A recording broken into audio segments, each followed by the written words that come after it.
జై సద్గురు. శ్రీమద్ పరశురామ నరసింహదాసకృత శ్రీ శివరామ దీక్షిత చూర్ణిక 3వ చూర్ణికలో ఈరోజు మనం 4వ రోజు ఆసనాల గురించి తెలియజేస్తూ ఉన్నారు పరశురామ నరసింహదాస్ గారు. మొదటిది పద్మాసనం. దీనివల్ల యోగులకు వ్యాధులు నాశనం అవుతాయి. దీనినే బద్ధ పద్మాసనమని శుభాసనమని చెప్తారు. ఇది కుంభక సిద్ధిని కలుగజేస్తుంది. రెండవది వీరాసనం. అంటే కుడి ఎడమ తొడల మీద ఎడమ కుడి పాదాలను చేర్చి నిటారుగా కూర్చోవడం. ఏకపాదం తదైకస్మిన్ విన్యసే ధోరణి స్థితం ఇతరస్మిన్ స్తదాచోరం వీరాసనమితీరితం అంటారు శ్లోకం ద్వారా. దీనినే కొందరు ఈ వీరాసనాన్ని అర్ధాసనమని, అర్ధశవాసనమని, పర్యంకాసనము అని కూడా అంటారు. ఇంకొక ఆసనం భద్రాసనం.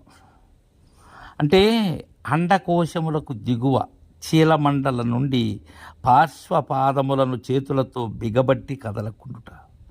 దీనిచే సర్వ విషయములను వ్యాధులను జయించగలరు. దీనినే గోరక్షాసనము అంటారు. ఇక స్వస్తికాసనం. రుజుకాయ సమాసీన స్వస్తికం తత్ప్రచక్షతే. అంటే పిక్కలకు తొడలకు నడుమ 2 పాదములను నిక్కరించి చక్కగా కూర్చోవటం. ఇక 5వది సిద్ధాసనం.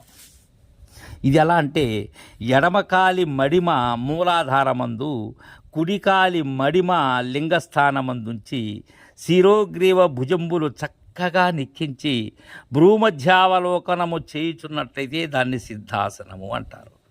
దీనివల్ల ఇంద్రియ నిగ్రహం, శరీర పటుత్వం, నిర్మలమైనటువంటి చిత్త వృత్తి కలుగుతుంది. దీనినే వజ్రాసనమని, ముక్తాసనమని, గుల్ఫాసనమని గుర్తులతో వ్యవహరిస్తారు పెద్దలు.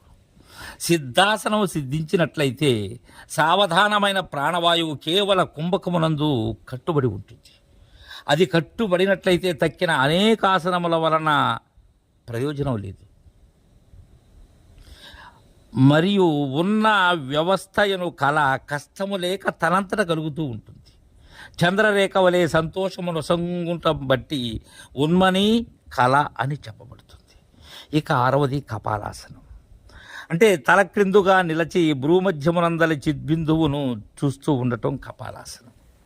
దీనికి శ్లోకం నాభిస్థానే వసేదగ్ని హృదస్థానే దివాకర భ్రూమధ్యే వర్తతే చంద్రాగ్రేశ వసేన్మనః అని. అంటే ఈ ఆసనం ప్రతిదినము కూడా 3 గంటలు అభ్యాసం చేస్తూ ఉన్నట్లయితే 3 నెలల తరువాత శరీరం ముడతలు పోయి మృత్యుంజయుడవుతాడు. దీనినే అధోముఖాసనమని, ఖగాసనమని, వృక్షాసనమని, విపరీత కరణి అని చెప్తారు. ఈ విపరీత కరణిలో చేతులతో నడుమును పట్టుకోవాలి. ప్రాణాయామం కూడా సిద్ధిస్తుంది దీనివల్ల. ఇక 7వది స్థిర సుఖాసనం. ఎట్లు కూర్చుని నాసీనునకు స్థైర్యము సుఖము కలుగుతుందో అది స్థిర సుఖాసనం. ఇక పశ్చిమ తానమాసనం 8వది.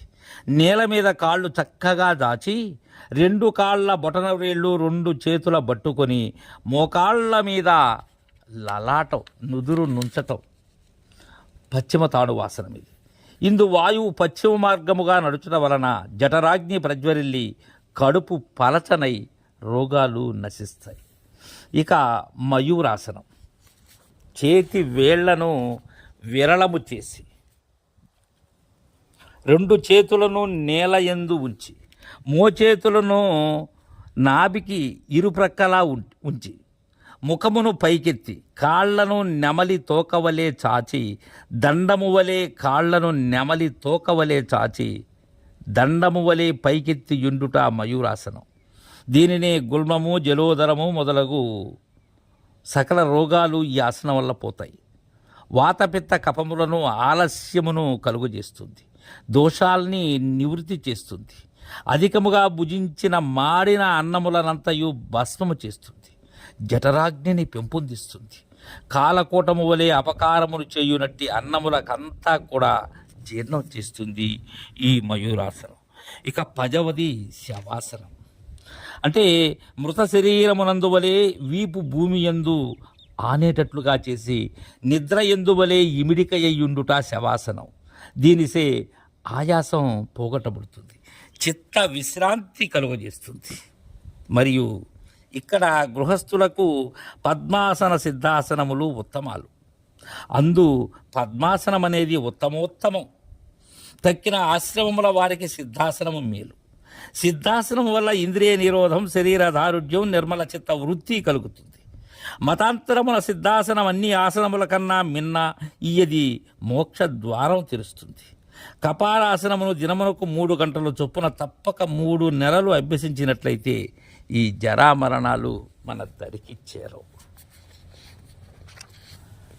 దీనికి ఈ ఆసన సిద్ధికి ఉపాయాన్ని చెప్తారు పెద్దలు. ప్రయత్న శైథిల్యానంత సమాపత్తిభ్యాం అని.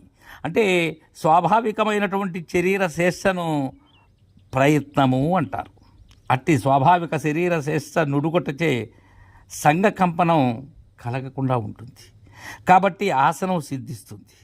మరియు ప్రయత్న నిరోధము చేయదాలకున్నను పణాదృత బ్రహ్మాండుడై కదలి మొదలని శేషాహి యందు ఏకాగ్రముగా చిత్తము నిలిపినను ఆసన సిద్ధి అబ్బుతుంది.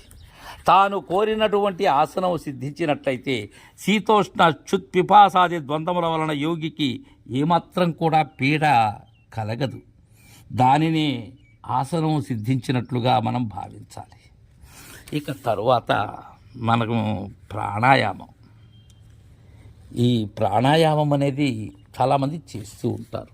అయితే గురువు ద్వారా దానిని ఎరిగి చేయాలి, లేకపోతే విపరీతమైనటువంటి అనర్థాలు వస్తాయి. సూత్రం ఏంటంటే దీనికి తస్మిన్ సతి శ్వాస ప్రశ్వాస యోర్గతి విచ్ఛేద ప్రాణాయామ అని దీనికి సూత్రం. ఆసన సిద్ధి కలిగిన తర్వాత ఉచ్ఛ్వాస నిశ్వాసముల యొక్క గమనాగమనములను నిరోధము చేయటమే ప్రాణాయామము అంటారు. ఇది దీనికి సూత్రం. పురుషుడు మామూలుగానే వెలుపల గాలిని పీల్చుకొనటను శ్వాసమని, లోని వాయువును వెలువరించుట ప్రశ్వాస లేకపోతే నిశ్వాస అని తమంతటనే వ్యాపార గమనము చేస్తూ ఉంటారు. కానీ ఆసనము సిద్ధించిన తరువాత ఉచ్ఛ్వాస నిశ్వాసముల వ్యాపారమును నిరోధించటమే ప్రాణాయామం. ప్రాణాయామ లక్షణం రేచక, పూరక, కుంభకముల 3ంటికి అనుగతమై ఉంటుంది.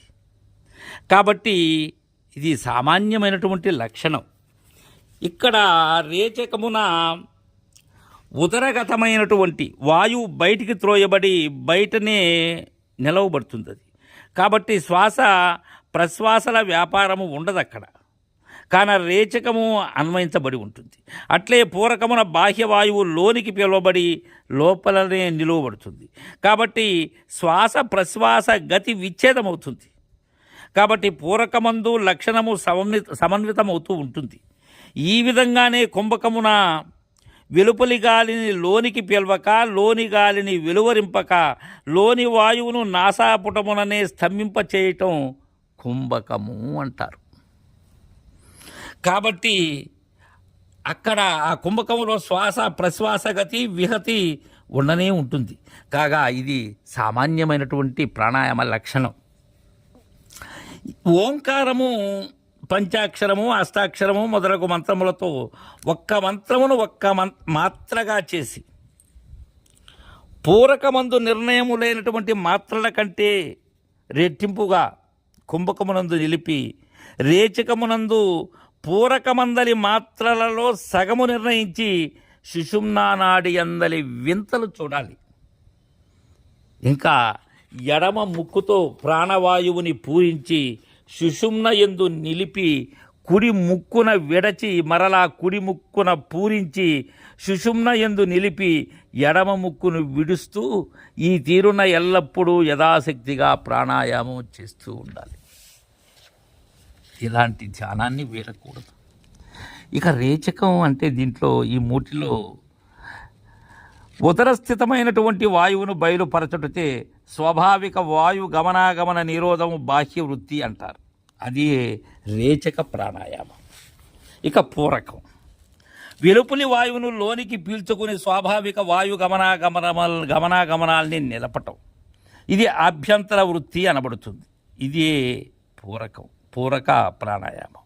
ఇక కుంభకం ఎర్రగా కాలిన రాతిపై పోసిన జలమంతా ఒకేసారి పీల్చుకొని పోవు విధంగా ఒక్కసారి ప్రయత్నవశముతో రేచక పూరకములు 2 లేక నాసాపుటమందున్న అంటే ముక్కులో ఉండబడేటువంటి వాయువును అక్కడనే స్తంభింపచేయటం స్తంభ వృత్తి అంటారు. దీనినే కుంభకము అంటారు. కేవల కుంభక ప్రాణాయామం గురించి ఈ విధంగా చెప్పబడింది. కారణం ఏంటంటే చెమటలు పోసేటప్పుడు అలా పోస్తూ ఉంటే అది అధమ కుంభకం, శరీరం కంపించినట్లయితే అది మధ్యమం, శరీరో స్థితి కలిగినట్టయితే అది ఉత్తమ ప్రాణాయామం. ఇందు తొలుతటి కుంభకములను అభ్యసించుచు పై కుంభకములు కలుగుదనుక ప్రయత్నించాలి. శ్వాస నిశ్వాసలు శరీరమున సహజములయ్యు ఉత్తమ ప్రాణాయామముచే నశిస్తాయి. ఆ 2 నశించినేని కేవల కుంభకమును చేసేందుకు వీలవుతుంది. రేచక పూరకములను దిగవిడిచి ముఖ్యముగా వాయు నిరోధమనర్చుటయే కేవల కుంభక ప్రాణాయామం. ప్రాణాయామం లఘు మధ్య ఉత్తమమని 3 విధాలు. అందు లఘు ప్రాణాయామం 12 మాత్రలు ఉంటాయి, దానికి మధ్య ప్రాణాయామం 24 మాత్రలు, ఉత్తమ ప్రాణాయామం 36 మాత్రలు ఉన్నదిగా నిర్ణయం. అది మాత్రాకాలం అంటే కనురెప్ప మూసి తెరచినంత కాలం, ఇది ఒక మాత్ర. ఇక్కడ ఈ లఘు ప్రాణాయామం వచ్చే స్వేదాన్ని జయించాలి, చెమట పట్టకూడదు. మధ్యమ ప్రాణాయామం వచ్చే కంపాన్ని జయించాలి, వణుకు రాకూడదు. ఉత్తమ ప్రాణాయామం వచ్చే విషాదాన్ని జయించాలి, ఇక దుఃఖం రాకూడదు. ఇక ప్రాణాయామం తర్వాత ప్రత్యాహారం.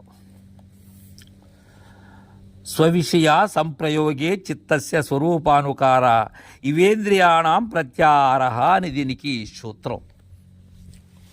ఇంద్రియాలను తమ విషయాలందు పోనీక నిర్మల చిత్తమునకు మరల్చి తమ స్థానమున నిలపటమే ప్రత్యాహారం. అది ఎలా అంటే విపులంగా మనం అవగాహన చేసుకోవాలి. మొట్టమొదటిది చతుర్విధ శబ్దాలు. అంటే ఇవేంటంటే వర్ణ శబ్దం, స్వర శబ్దం, ధ్వని శబ్దం, మిశ్రమ రూప శబ్దం. ఈ చతుర్విధ శబ్దాలను వినటం. తర్వాత పంచవిధ స్పర్శలు ఉన్నాయి మనం తెలుసుకునేటివి. మొదటిది చల్లన, రెండవది వేడిమి, మూడవది మృదువు, 4 కఠినం, 5 మిశ్రమం. వీటిని తెలుసుకునటం. ఇక మూడవది దశవిధ రూపాలని చూడటం. మనం చూసేటువంటి 10 రకములైనటువంటి రూపాలు. ఈ చల్లన, వేడిమి, మృదువు, కఠినం అంటే అవి స్పర్శలు. ఈ రూపాలు ఏవంటే పొట్టి, పొడుగు, లావు, సన్నము, ఎరుపు, తెలుపు, నలుపు, పసుపు, ఆకుపచ్చ మిశ్రమములని 10 విధములైన రూపాన్ని చూచటం. ఇక 7 విధ రసాలు: ఉప్పు, కారం, పులుపు, తీపు, చేదు, వగరు, మిశ్రమం. ఇవి 7 విధాలు. ఇక 3 గంధాలు. ఇవి ఏవేవంటే ఆ గంధములు సుగంధము, దుర్గంధము, మిశ్రమ గంధము. వీటిని గ్రహించటం. ఇక 4 దశేంద్రియాలు. ఈ 4 దశేంద్రియాలు ఏమంటే సుశబ్దములు, అపశబ్దములు పలకటం, ఇచ్చుట, పుచ్చుకొనటం, లోనగు పనులు చేయటం, నడచుట, ఎగురుట, పరిగెత్తుట మొదలగు పనులు కావించుట, మల విసర్జనం చేయుట, సురతాదుల చేత ఆనందించుట, సంశయించుట, నిశ్చయించుట, చెంచలించుట, అభిమానించుట అనేటువంటి గుణాల నుండి ఈ శ్రోత్ర, త్వక్కు, చక్షు, జిహ్వ, గ్రాణం, అలానే వాక్కు, పాణి, పాద, హస్త, పాయు, గుహ్యం అనేటువంటి జ్ఞాన కర్మేంద్రియాలు, మనస్సు, బుద్ధి, చిత్త, అహంకారం అనే 14 ఇంద్రియాలను త్రిప్పుటమే ప్రత్యాహారం. దీనికి ఉదాహరణగా మనం ఏం తెలుసుకోవాలంటే, తేనెటీగల్లోని పోతుటీగ వెంబడి ఉన్న తేనెటీగలన్నీ అది ఎగిరినచో ఎగురుచు, అది వ్రాలినచో వాలుచుండు విధంగా ఇంద్రియాలు సైతం చిత్తము ఎప్పుడైతే విషయాసక్తం అవుతుందో తామును విషయ ఆ ప్రవణములందు చిత్తము నిరుద్ధమయ్యనేని తామును నిరుద్ధములైపోవును కాగా చిత్త నిరోధ మూలమున కలిగిన స్వతసిద్ధముకు ఇంద్రియ నిరోధము ప్రత్యాహారము అంటారు. ప్రత్యాహార మూలమున ఇంద్రియ పరవశీకారము కలుగుతుంది. సామాన్యేంద్రియ జముల కన్నా ఇది ఉత్తమమైనది కాన దీనిని పరవశీకారము అంటారు. అష్టాంగములలో బాహ్య సాధనములైన యమ నియమ ఆసన ప్రాణాయామ ప్రత్యాహారాలు ముఖ్యమైనటువంటివి అన్నారు. తరువాయి భాగాన్ని రేపు